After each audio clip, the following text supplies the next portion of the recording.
বন্ধুরা, তোমরা যারা আমার মিনি ব্লগগুলো দেখো তোমরা তো জানোই যে আগের দিন আমি আদাগুলোকে ফাঙ্গিসাইড জলে ডুবিয়ে রেখেছিলাম। তো চলো, এই দেখো ফাঙ্গিসাইড জলের মধ্যে ডুবিয়ে রেখেছিলাম। তো এখন আমি মাটিটা রেডি করে নিয়েছি। এবার মাটিটার মধ্যে এগুলোকে পুঁতে দেব। তো চলো, এইভাবে আমি পুঁতে দিচ্ছি। কীভাবে পুঁতছি তোমরা তো দেখতেই পাচ্ছ।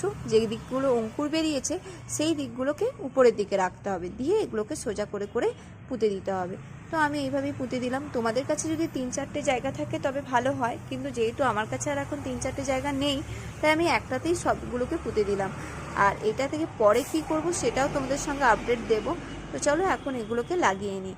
আর যারা যারা আমার ভিডিওগুলো দেখছো তারা অবশ্যই কিন্তু আমার চ্যানেলটি সাবস্ক্রাইব করে রেখো। আর আমার ভিডিওগুলো ভালো লাগলে অবশ্যই কমেন্টও করো।